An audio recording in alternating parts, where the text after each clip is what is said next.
सूर्य गुरु मार्ग के वैभव वाले अरिहंतों को नमन करें हम।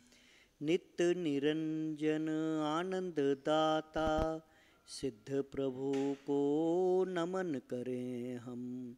पंचाचार विभूषित गुरुवर सूर्य गुरु को नमन करें हम। शास्त्र प्रकाशे ज्ञान प्रकाशे उपझायों को नमन करें हम। आत्म ध्यान में लीन निरंतर सर्व साधु को नमन करें हम। नमन नमन तुम्हें नमन नमन ले लो अरहत शरण शरण। नमन नमन तुम्हें नमन नमन ले लो सिद्ध जी शरण शरण।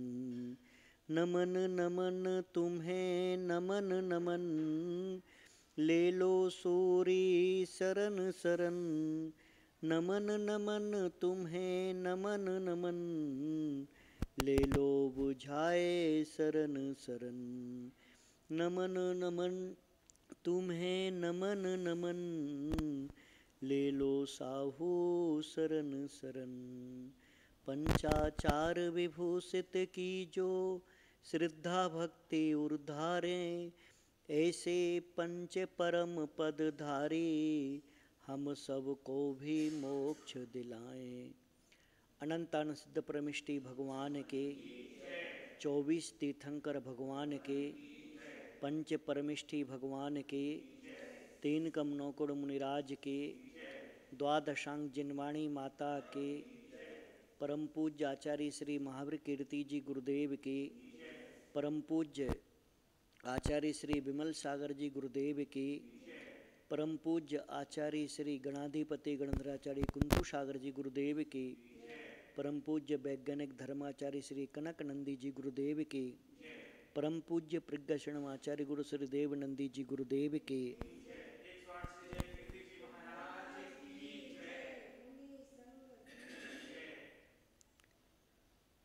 उत्तम तप। यह जो उत्तम तप है, इस सभी धर्मों में उत्तम शब्द का बहुत बड़ा महत्व होता है। तप का मतलब होता है तपना।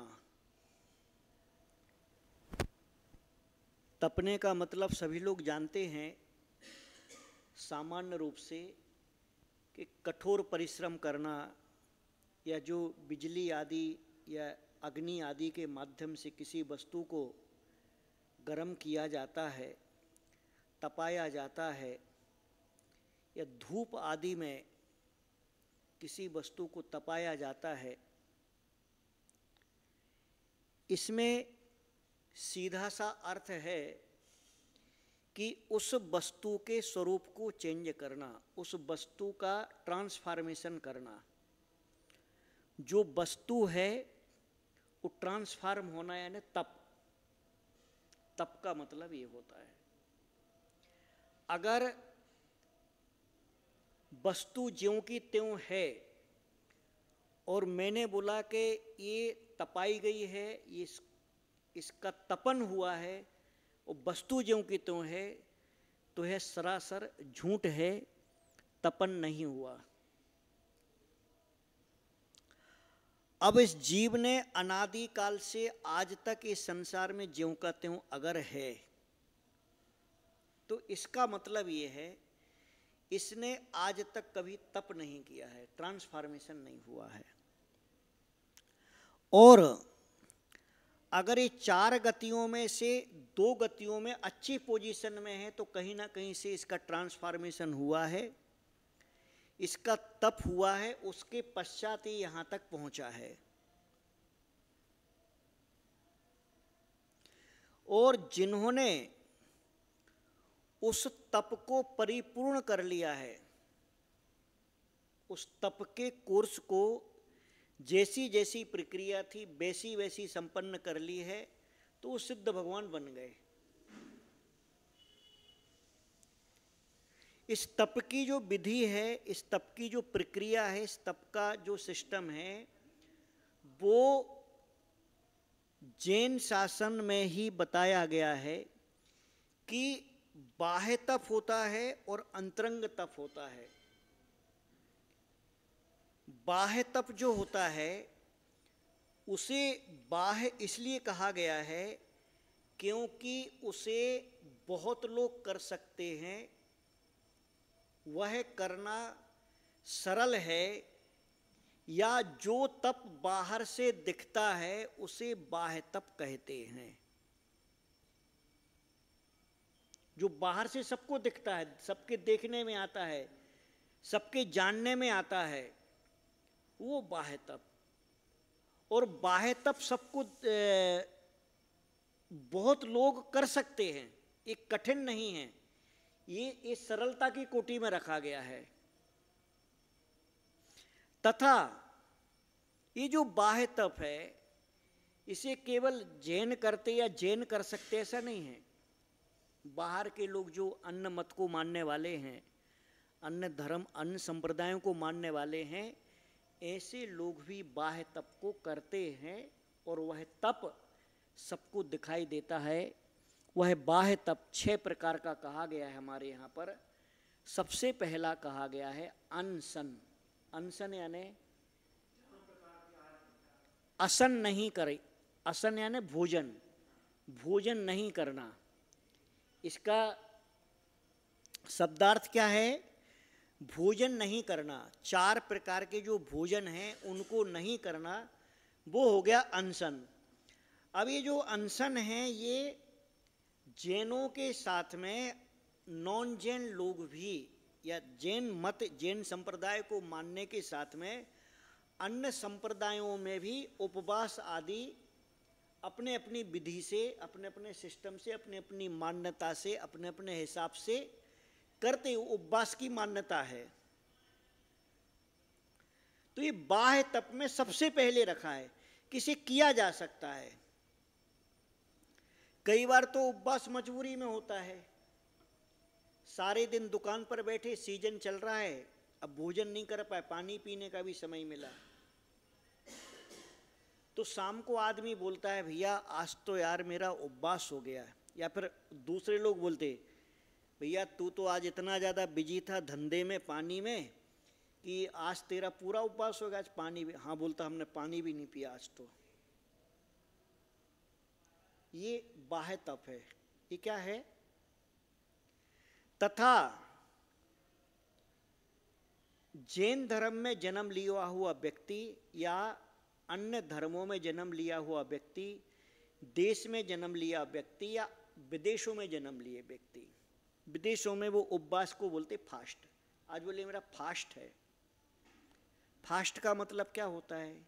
कुछ खाया पिया नहीं है, बस उनको उपवास का इसके आगे की परिभाषा नहीं मालूम। खाना पीना नहीं करना, भोजन आदि नहीं करना बोले उपवास है। कहीं कहीं उपवास बोले दिन भर कुछ नहीं खाएंगे, शाम को कुछ खाते हैं। या कहीं कहीं उपवास आदि की मान्यता जो है तो वो उपवास में बोले हम अन्न नहीं खाते, दाल रोटी सब्जी नहीं खाएंगे, फराळ खाते हैं, चिवड़ा वगैरह है, अन्य चीज़ें, फल है, दूध है, इस प्रकार की चीज़ें लेते हैं और बोलते मैंने उपवास किया। अपने अपने सिस्टम है, अपनी अपनी मान्यताएं हैं, अपने अपने, उसमें कौन क्या कर सकता है। तो ये उपवास को बाह्य तप में सबसे पहले रखा है। अब अनशन के बाद में होता है अवमोदर्ये। जो दूसरा नंबर का जो बाह्य तप है वो है अवमोदर्ये। अवमोदर्ये का मतलब होता है भूख से कम खाना। जितनी भूख है, अपनी अपनी भूख अपने अपने को पता रहती है। कोई 4 रोटी खाता है तो बोले 2 खा लो, कोई 8 खाता है तो वो 4 खाएगा, कोई 12 खाता है तो 6 खाएगा, 8 खाएगा, कोई 2 खाता तो 1 खाएगा, कोई 2 खाता तो 1 खाएगा। भूख से कम खाना वो कहलाता अवमोदर्य। कठिन काम है, जितनी भूख लगी उतना रोज खाना और कभी कभी छोड़ देना। इसमें एक व्रत होता है कवल चंद्रायण व्रत, उसमें एक एक ग्रास कम होता जाता और लास्ट में एक ग्रास बचता, फिर एक ग्रास से शुरू होकर के उतरते हुए और चढ़ते हुए, तो इस प्रकार से वो कवल चंदन व्रत होता है। या इसकी और भी कुछ अलग अलग कि भाई इतनी वस्तु ही खाना, इतनी ही वस्तु लेना। तो ये अवमोदर्य व्रत भी अनेक प्रकार के हो सकते हैं अपनी अपनी शक्ति सामर्थ्य के अनुसार। और यह भी बाह्य तप में इसलिए कहा है कि बहुत सी वस्तुओं का त्याग ग्रस्त लोग भी करते हैं। कुछ लोग रस्सी का त्याग करते हैं, कुछ लोग अन्य प्रकार से कि भाई बाहर जा रहे तो ये खाएंगे या अंदर घर में है तो ये लेंगे, इस प्रकार से भी होता है। तो बोले अवमोदर्य यानी कुल मिलाकर के भूख से कम भोजन करना, भूख से कम लेना, जो आपकी कैपेसिटी है उससे कम लेना, ये अवमोदर्य हो गया। अब वृत्ति परिसंख्यान, वृत्ति परिसंख्यान यानी वृत्ति परिसंख्यान का मतलब होता है साधु लोग जब आहार को निकलते हैं तो वो कोई नियम वगैरह लेकर के भाई आज ये चीज़ मिलेगी तो ऐसा आहार करेंगे, आज उसके यहाँ आहार करेंगे, जितने घर छोड़ करके जाएंगे, या इस मोहल्ले में जाएंगे, या उस गली में जाएंगे, या फिर वहाँ पर आहार होगा, या फिर ऐसे वस्त्र पहने होंगे, या फिर ये सामान हाथ में होगा। इस प्रकार से अलग अलग आंकड़ी जिसको बोलते हैं, अलग अलग जो नियम लेते हैं, इस प्रकार से जो नियम लेकर के निकलते हैं। वृत्ति परिसंख्यान, यह भी सब बाहर में दिखता है, इसलिए बोले बाह्य तप, वृत्ति परिसंख्यान। फिर कहते हैं रस परित्याग। रस परित्याग यानी रसी जो बोलते, रविवार को नमक नहीं खाएंगे, सोमवार को, फिर मंगलवार को, फिर बुधवार को, फिर गुरुवार को, फिर शुक्रवार को, फिर शनिवार को, ऐसे घी, नमक, तेल, मीठा, हरी सब्जी आदि का त्याग। या फिर अष्टमी चतुर्दशी को हरी नहीं खाएंगे, अष्टमी चतुर्दशी को ये नियम पालन करेंगे। फिर इस प्रकार से जो रसों का त्याग है, जो 6 रस होते हैं, उन रसों में से जो रसों का त्याग है वह कहलाता है रस परित्याग। यह भी एक तप है, यह भी किया जाता है, अपनी अपनी शक्ति सामर्थ्य के अनुसार लोग करते हैं। तो ये रस परित्याग है। विविक्त शय्यासन और काय क्लेश, विविक्त शय्यासन और काय क्लेश जो होते हैं वो दोनों जो तप हैं, जैसे भूमि पर सोना, या पाटे पर सोना, या चटाई आदि पर सोना, और ये ग्रह आदि को छोड़ करके वनों, जंगलों, कंदराओं में रहना, पेड़ के नीचे रहना, पेड़ों की उसमें रहना, गुफाओं में रहना, या छोड़े हुए जो घर हैं किसी के, ऐसी जगह रहना, खंडहर आदि में रह लेना। और काय क्लेश में धूप में खड़े होना, छाया, ठंडी में, बरसात में, इस प्रकार का काय क्लेश। या इतनी देर तक खड़े रहेंगे, या इतनी देर तक बैठे रहेंगे, या इतनी देर तक लेट करके जाप करेंगे, या पत्थर पर खड़े होंगे, या मिट्टी में खड़े होंगे, या इस प्रकार से जो काया को क्लेश देना, काया को क्लेश होना। कोई एक टांग पे खड़ा होता है, कोई शीर्षासन से खड़े होते हैं। हमारे यहाँ बताया गया है कि हमारे गुरु आचार्य देवनंदी जी गुरुदेव, उनके गुरुदेव आचार्य कुंतु सागर जी गुरुदेव, उनके गुरुदेव आचार्य महावीर कीर्ति जी गुरुदेव, उनके बारे में कहा जाता है कि वो शीर्षासन से तपस्या करते थे, सिर नीचे और पैर ऊपर, कई कई घंटे तक। अब बहुत कठिन काम है शीर्षासन लगाना, 2-5 मिनट 10 मिनट की बात हो तो भाई ठीक है, कोई लगा ले।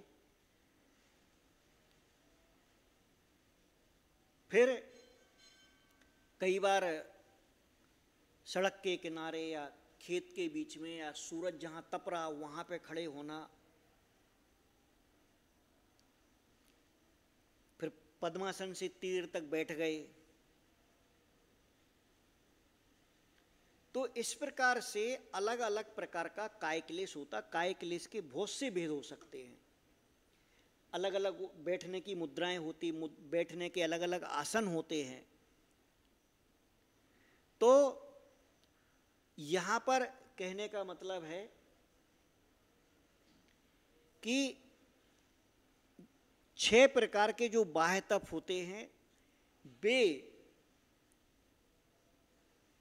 जिन मत में संन्यास लेने वाला, जिन मत का गृहस्थ धर्म का पालन करने वाला वह भी पालन करता है, और अन्य जगह भी अनेक प्रकार के काय क्लेश देखे जाते हैं। जैसे अभी हम लोग बद्रीनाथ वगैरह गए थे यात्रा के लिए, तो वहाँ पर अनेक प्रकार के काय क्लेश करने वाले लोगों को देखा है, और उनमें भी अनेक प्रकार की विधियां चलती हैं। तो ये सब क्या होता है, ये बाह्य तप हैं। इसे सम्यक दृष्टि और मिथ्या दृष्टि दोनों ही कर सकते हैं, इसे दोनों ही करते हैं। अब ये जो अंतरंग तप है 6 प्रकार का, ये कठिन काम है, ये सबके बस की बात नहीं है। ये जो अंतरंग तप है 6 प्रकार का, इसमें सबसे पहले आता है प्रायश्चित। प्रायश्चित प्रायश्चित यानी कि हमने जो गलती की है, हमने जो भूल की है, हमने जो अपराध किया है, मैंने अपने मन से, वचन से, काया से जो भी गलती की, भूल की, अपराध किया है, उसे किसी विधि विधान के माध्यम से जो प्रायश्चित देने वाला है, जो प्रायश्चित देने का अधिकार सबको नहीं होता है। प्रायश्चित देने का अधिकार आचार्यों को कहा गया है, और जो आचार्यों में भी जो निपुण हैं, जो जानकार हैं, जिन्हें द्रव्य क्षेत्र काल भाव की जानकारी और अनुभव, और प्रायश्चित लेने वाले के बारे में, प्रायश्चित लेते समय उसकी क्या भाव भंगिमाएं हैं, क्या उसका मन है, कैसा समर्पण है, इन सभी बातों को जो जानने वाले होते हैं वे प्रायश्चित को देने वाले प्रायश्चित दाता कहलाते हैं। और प्रायश्चित जो होता है, प्रायश्चित लेने वाला, उसने जो गलतियां की हैं, जो भूल किए, जो अपराध हुए, उसे इसका एहसास हो जाना, इस बात को उसे अंदर से कि यार मैंने ये बड़ा भारी अपराध किया है, मैंने अपनी आत्मा का अहित किया है, मैंने ये ऐसी गलती की है कि इससे शायद दुर्गति या भारी दुष्कर्मों का फल भोगना पड़े। ये जब मन में भावना आती है तो फिर वो प्रायश्चित लेता है। कई बार तो पूरा जीवन निकल जाता है, पूरा जीवन गलतियों पर गलतियां, गलतियों पर गलतियां, गलतियों पर गलतियां होती ही जाती हैं, करते ही जाते हैं। उन्हें अंत समय तक ये समझ में नहीं आता कि मैंने कुछ गलत किया है या मेरे द्वारा कोई अपराध हुआ, मेरे द्वारा पाप हुआ है। एक कई बार तो आखिरी समय तक समझ में नहीं आता। ये अंतरंग तप क्यों है? क्योंकि कठिन है, ये सबके बस की बात नहीं है। अपने अपराधों को स्वयं बोल देना, देव शास्त्र गुरु के समय के समक्ष जो अपनी निंदा, गर्हा, आलोचना आदि की जाती है, जो अपने द्वारा व्यक्त किया जाता है कि मैं अपराधी हूँ, मैं पापी हूँ, मैं दोषी हूँ, मैं सर्वश्रेष्ठ हूं ये तो दुनिया में सबसे बुलवा लो, मैं निर्दोष हूं ये तो दुनिया में कोई भी बोल देगा। जो शराब पी के आएगा ना उससे बोलो भैया कैसे हो, अरे मैं बहुत अच्छा हूं, वो भी बोल देगा। नॉनवेज खाने वाला भी बोलेगा भैया मैं सब जीवों का ख्याल रखता हूं, मुझे सब जीवों की चिंता है, ये तो वो भी बोल सकता है। व्यसन करने वाला व्यक्ति बोल सकता है मेरे जैसा सदाचारी कोई नहीं है। बोलना अलग बात है, अपनी गलतियों भूलों अपराधों का प्रायश्चित लेना अलग बात है, ये अंतरंग तप कहलाता है, ये अंतरंग तप है। फिर इसके बाद में कहते विनय। देखो विनय के बारे में बहुत लोग जानते हैं, बहुत लोगों ने सुना है, और बड़ा सरल सा विषय विनय यानी विनम्रता, परंतु इसे अंतरंग तप में रखा है। क्यों रखा है? क्योंकि देखो ये उत्तम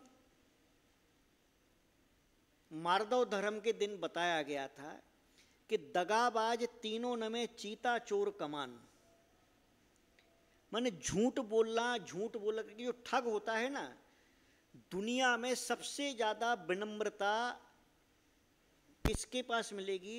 जो सबसे बड़ा ठग होगा उससे बड़ा तुमको विनयवान बाहर से नहीं दिखेगा। उसकी विनम्रता इतनी खतरनाक होती, इतनी जबरदस्त होती कि वो पानी पानी कर दे आपको वो अपनी बातों से, वो अपने कपड़ों से, वो अपने हाव भाव से। मैं ठग आदमी जो सबसे माहिर एक्सपर्ट ठग होगा, एक्सपर्ट, वो चोर चक्के जेब कटे तो वो अलग लगते, वो काट कूट के भाग गए, परंतु जो एकदम उसका लेवल बहुत वो होगा माहिर, तो समझना वो ऐसा ठग रहेगा कि उसमें वो ऐसा विनय का नाटक करेगा, वो स्वांग हो गया, वो एक्टिंग हो गई। यहाँ पर जो है ना, ये अंतरंग तप की जो विनय है वो अंदर से उत्पन्न हुई विनय, वो उसके अंदर में हृदय में बसी हुई विनय, उसके कंठ से शब्दों के माध्यम से, उसके मुख के माध्यम से प्रकट हुई विनय, उसके विचारों में आई हुई विनय, उसकी भावनाओं में आई हुई विनय, उसके अंदर से विनय रहेगा, वो अंदर से विनम्र रहेगा। और ये सामान्य विनय नहीं है, लोक व्यवहार वाली विनय। इसमें दर्शन विनय, ज्ञान विनय, चारित्र विनय, तप विनय, माने वो सम्यक दर्शन के प्रति विनयवान, सम्यक ज्ञान के प्रति विनयवान, सम्यक चारित्र के प्रति विनयवान, रत्नत्रय के प्रति विनयवान, रत्नत्रय से सहित विनयवान, उसके मन में, वचन में, काया में विनम्रता और विनय। इसके अलावा लोक विनय और काम विनय भी कही जाती है। यानी जो लोक व्यवहार में जो व्यवहार है वो रुष्ट, कठोर, निष्ठुर नहीं रहेगा।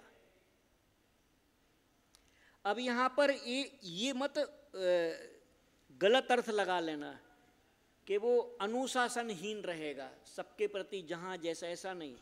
वो अनुशासन प्रिय भी रहेगा, विनयवान भी रहेगा, अनुशासन प्रिय भी रहेगा। अपने जो उसके रूल्स रेगुलेशंस हैं, अपनी जो उसका जीने का तरीका है, उसका भी वो निर्वाह करेगा, परंतु उद्दंडता के साथ में नहीं, अनुशासन के साथ में।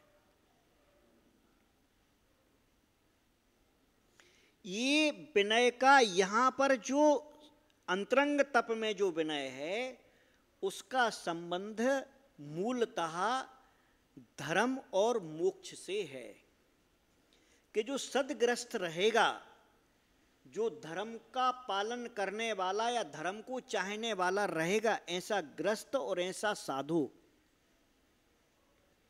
यहां पर मूलतः उस विनय का प्रकरण है। क्योंकि तप का प्रकरण है। तो ये दर्शन, ज्ञान, चारित्र, तप, वीर्य, पंचाचारों के प्रति विनय, धर्म के प्रति, शास्त्रों के प्रति, देव साथ गुरु के प्रति विनय। विनय का मतलब क्या होगा? अब उद्दंड नहीं रहेगा। अगर उद्दंड है तो विनय नहीं है, और विनयवान है तो उद्दंड नहीं। माने उत्पात अगर है, बचा हुआ है, तो विनय नहीं है। उद्दंडता है तो विनय नहीं। उपद्रव अगर मचाने की भावना, संयोग निमित्त क्रिया है तो विनय नहीं। विनयवान ये सब नहीं करेगा। तो ये विनय यहां पर, और विनय को अंतरंग तप में इसलिए कहा गया है क्योंकि कहा गया है विनओ मोक्ष द्वारम, विनय मोक्ष का द्वार है। विनो मोक्ष द्वारम, विनय को इतने बड़े स्थान पे रखा है, विनय को इतने हाई लेवल पे रखा है कि विनय जो है मोक्ष का द्वार कहा है। मोक्ष में प्रवेश करने के लिए जो द्वार है, जो गेट है, जो एंट्री है, उसका नाम है विनय। पूर्ण ब्रह्म विनम्रता, हृदय में, विचारों में, वचनों में, धर्म के प्रति, देव के प्रति, देवाधिदेव भगवान के प्रति, गुरुओं के प्रति, और जो शास्त्र हमको मिले उन शास्त्रों के प्रति विनयवान होना, यह विनय अंतरंग तप है, और यही विनय मोक्ष का द्वार है। अभी यहां पर कहते हैं वैयाव्रत। एक होता है प्रोफेशनल सेवा करना। अभी आजकल ये मसाज पार्लर वगैरह जो चलते हैं, या फिर कहीं वेलनेस सेंटर होते, वहाँ लोग जाते हैं, सेवा करवाते, पैसा देते हैं, और नेचुरोपैथी वगैरह में है तो वहाँ पर वो सेवा अलग है, वो ट्रीटमेंट है, वो अलग उपचार है। यहाँ पर वैयाव्रत का अर्थ है जो अपने मन, वचन, काय से समर्पित होकर के जो देव शास्त्र गुरु की सेवा है वह करना, पूर्ण समर्पण के साथ में, भक्ति भाव के साथ में जो सेवा का भाव है, जो सेवा करना है, वह वैयाव्रत है। अब इसमें केवल हाथ पांव दबा दिए, वैयावृत्ति का मतलब जो अभी चलता है वर्तमान समय में, वैयाव्रत का जो अर्थ लिया जाता है या अर्थ जो समझा जाता है, अर्थ जो माना गया है, अर्थ जो कहा जाता है या लोगों के माइंड में जो फिट है, उसका मतलब होता है कि जाकर के साधु के पांव दबा दो, हाथ पांव दबा दिए तो बोले वैयाव्रत हो गई। बस इतना सीमित अर्थ है। इस सीमित अर्थ वैयावृत्ति का नहीं है। या ज्यादा हुआ तेल लगा दो। अब इसमें भी कई लोग तो बहुत जबरदस्त वैयावृत्ति वाले आते हैं, महाराज जी तेल नहीं है यहाँ पर, तेल नहीं दिख रहा है यहाँ, माने तेल की व्यवस्था भी करवाओ और पाँव भी दबाओ, और भी जैसा दबा दें वैसे दबाते रहो तो ठीक है। और कई बार तो ऐसे ऐसे प्रसंग आते वैयावृत्ति में, ये बहुत अच्छी वैयावृत्ति करते, बोले कैसी करते, अरे आप एक बार करवा के देखो। अब वैयावृत्ति उनने तो कर दी, फिर 3 दिन तक हाथ पांव दुखते हैं, ऐसे दबा के जाते पूरी, या तो पत्नी का गुस्सा निकाल के जाते हैं या फिर पड़ोसी का गुस्सा निकाल के जाते। ऐसी वैयावृत्ति नहीं कहलाती है। वैयावृत्ति का मतलब सिर्फ हाथ पैर दबाना नहीं होता। वैयावृत्ति का अर्थ होता है जिनसे धर्म मार्ग में जो लगा हुआ आत्मा है उसके दुख या कष्टों को दूर करने के जो जो साधन और उपाय किए जाते हैं वो सब वैयावृत्ति है। और उसमें आहार, भूखे पेट हैं और हाथ पांव 4 लोगों से दबा लेंगे तो भर जाएगा पेट। आहार दान करना भी दान के साथ में वैयावृत्ति है, क्योंकि अगर ये भरा रहेगा अच्छे से सुचारू रूप से खूब अच्छे भावनाओं के साथ में अच्छे से आहार होगा तो वह आहार 24 घंटे उस साधु को प्रसन्न रखेगा। और वह वैयावृत्ति है जो अंदर से उसको हील कर दिया, अंदर से उसकी गुड फीलिंग हो गई, अंदर से उसका समता संयम का पालन हो रहा है, वो वैयावृत्ति है। वैयावृत्ति करने वाला सिर्फ हाथ पांव दबाने वाला नहीं, उसके साथ में उसको कितना प्रेशर लगता है, कैसे लगता है, या कौन सी चीज की रिक्वायरमेंट है। अभी गर्मी का मौसम है, अप्रैल मई का, और तुम वैयावृत्ति बहुत अच्छी करते हो, उठाया सरसों का तेल और पोत दिया, तो ये तो मूर्खता है, ये वैयावृत्ति थोड़ी है। ठंडी का मौसम है और कोई ठंडा तेल लगा दिया, ये वैयावृत्ति नहीं कहलाती, इसमें भी बुद्धि लगती है। विनय भाव भक्ति भाव क्यों कहा गई है वैयावृत्ति में, इसके लिए कहा गया है। फिर कोई रोग है, कोई दुख है, कोई कष्ट है, उसको दूर करना, उसको दूर करने का तन मन धन से प्रयास करना, वो वैयावृत्ति कहलाती है। शास्त्रों की सेवा करना वो वैयावृत्ति कहलाती है। भगवान की आज्ञा का पालन करना वो विनय भी है, वो वैयावृत्ति भी है। अपन भगवान की तो मानते ही नहीं, भगवान की आज्ञा से तो कोई मतलब है नहीं, लेना देना है नहीं, हाथ पांव दबा दिए, बोले वैयावृत्ति करके आया हूं, ये वैयावृत्ति नहीं कहलाती। यहां पर अंतरंग तप में इसे वैयावृत्त कहा गया है, जो मोक्ष मार्गी के दुख कष्टों क्लेशों को, राह की बाधाओं को दूर करके उसे प्रसन्न चित्त प्रफुल्लित करके वापस उसके धर्म पालन में जो सहायक बनता है। फिर यहां पर कहते हैं कि विविक्त ध्यान, स्वाध्याय व्युत्सर्ग, स्वाध्याय यानी स्वाध्याय को परम तप का, स्वाध्याय परम तपः, स्वाध्याय को परम तप क्यों कहा गया है, ये अंतरंग तप में आता है। स्वाध्याय का मतलब मैंने किताब खोली, पढ़ लिया, आज मेरे 10 पढ़ने का नियम है, मैंने तो फलाने साथ पढ़ लिए, मैंने इतने श्लोक याद कर लिए हैं, मुझे ये शास्त्र याद है, मुझे वो शास्त्र याद है, मैंने तो उस समय में इतना छोटा था, उस समय ये याद कर लिया था, मुझे तो ये भी आता है।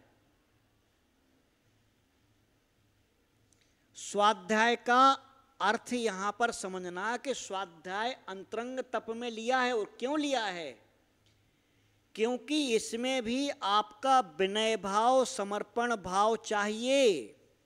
ये भी विनय और समर्पण से संपन्न होता है, इसमें भी पूरी श्रद्धा चाहिए, ये भी विनय समर्पण श्रद्धा से संपन्न होने वाला है।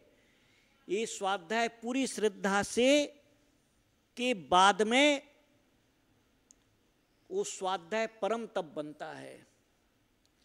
आपको आचार्यों के वचन पर विश्वास नहीं है, आपको जिनेंद्र भगवान के वचनों पर विश्वास नहीं है, आपको जिनेंद्र भगवान की वाणी पर विश्वास नहीं है, कुछ भी कहीं का कैसे भी पढ़ के जो रूढ़ी से चला आ रहा है कि पिताजी के पिताजी ने भी यही पढ़ा था, हमारे पंडित जी ने भी यही पढ़ाया था, हमने तो यही पढ़ना, इसके अलावा हमको कुछ नहीं देखना समझना, यह स्वाध्याय नहीं कहलाता है, इसे स्वाध्याय नहीं कहते हैं, ये स्वाध्याय नहीं है। स्वाध्याय को परम तपः यानी अंतरंग तप कहा है, कितनी विनय पूर्वक, कितनी विशुद्धि पूर्वक, कितने भावनाओं से समर्पित होकर के स्वाध्याय करना चाहिए, यह भी आपकी निर्जरा का कारण है। अंतरंग तप है तो स्वाध्याय को अंतरंग तप कहा है। व्योत्सर्ग, व्योत्सर्ग का मतलब होता है जो कायोत्सर्ग आदि किए जाते हैं, जो कृति कर्म है, भगवान के प्रति, गुरु के प्रति, शास्त्र के प्रति जो विनम्र होकर के कायोत्सर्ग आदि करते हैं, वे व्युत्सर्ग। तथा अपनी काया के प्रति ममत्व भाव को छोड़ करके अपनी आत्मा में स्थिर होना, अपनी आत्म स्थिरता को प्राप्त होना, यह व्युत्सर्ग है। ध्यान को सबसे आखिरी में रखा। एक तो अंतरंग तप और दूसरा सबसे आखिरी में रखा ध्यान। क्यों? ध्यान होना सबसे कठिन काम है। सबसे, संसार का सबसे पहला बोलो या सबसे आखिरी बोलो, अगर दुनिया में तपों में श्रेष्ठतम, उत्कृष्टतम अगर और कठिनतम है तो वो है ध्यान। और ये अंतरंग देखो, एक तो बाह्य तप पहले हो गए 6, ये अंतरंग तप हो गए 6, और अंतरंग तप में भी सबसे लास्ट में, क्योंकि ये जिसने पा लिया वही मोक्ष मार्ग का अधिकारी, मोक्ष मार्ग का पात्र बनता है।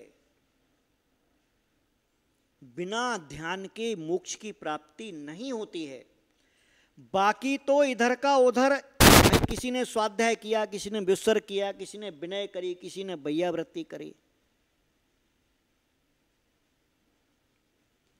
परंतु ध्यान जो करेगा, ध्यान के माध्यम से ही, ध्यान के प्रभाव के बिना मोक्ष की प्राप्ति नहीं होती। ध्यान के प्रभाव से ही मोक्ष की प्राप्ति होती।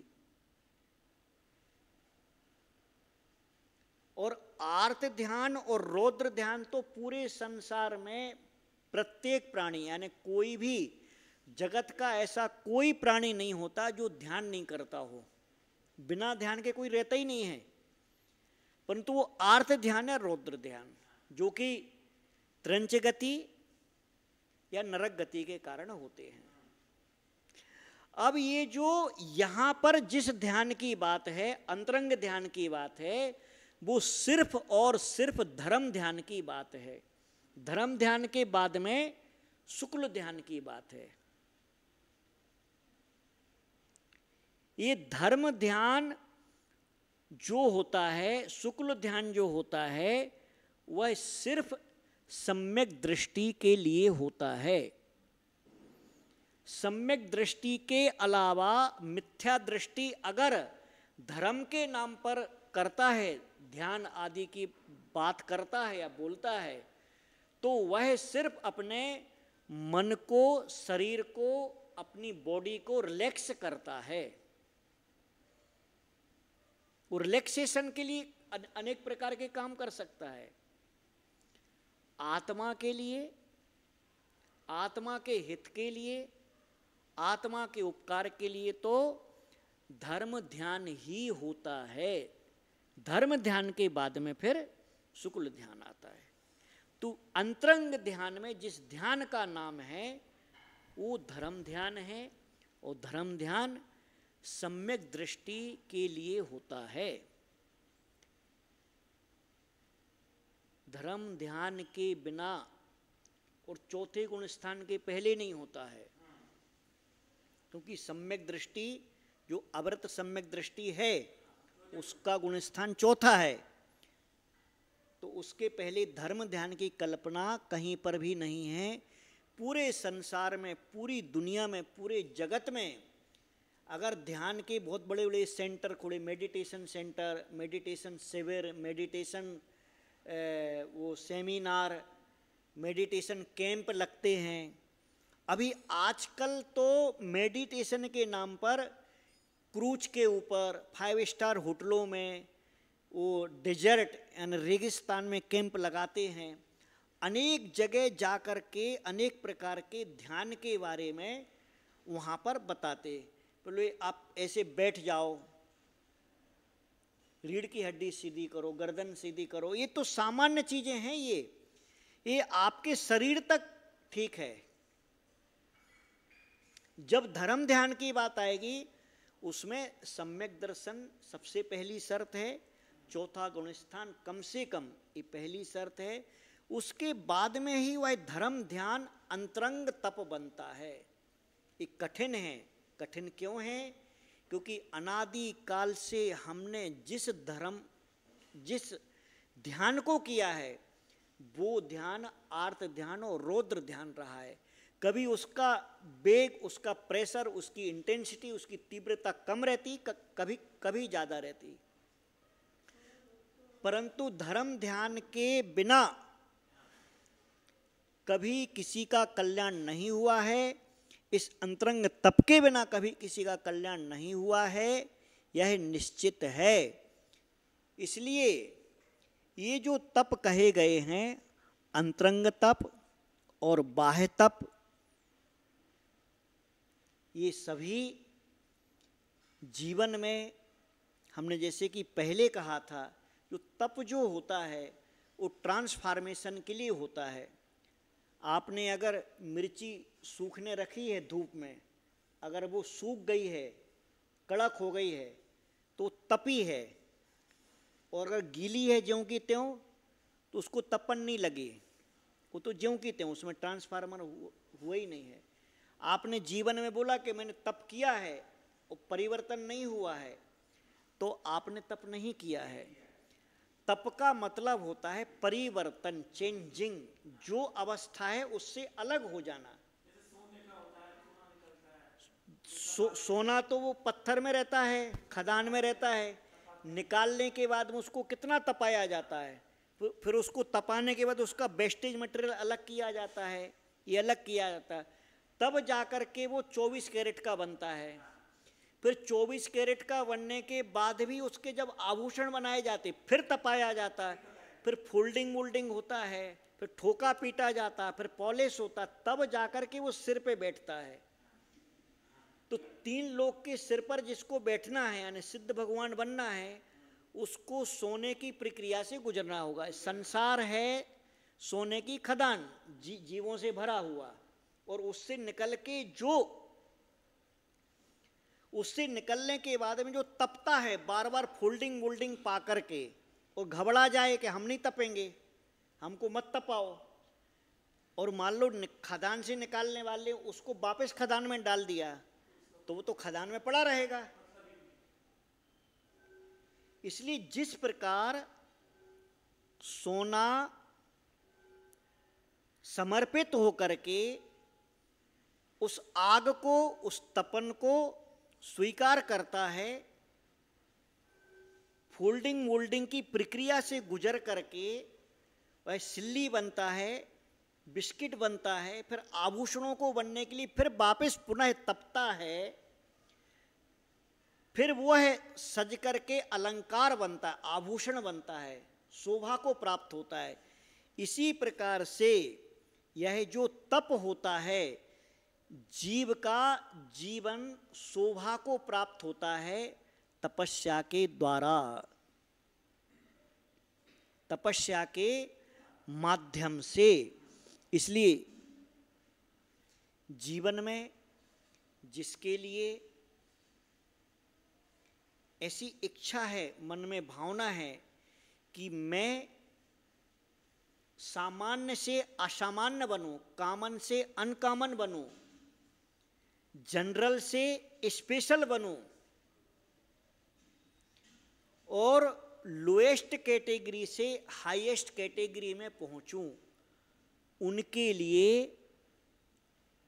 तप का मार्ग ही श्रेयस्कर है। उनके लिए तप के मार्ग को ही अपनाना पड़ेगा, उनको तपस्या करना पड़ेगी, उनको तप करना पड़ेगा, तब जाकर के वो अपनी कैटेगरी में आगे बढ़ पाएंगे। यह तप जीव को नीचे से ऊपर उठाता है।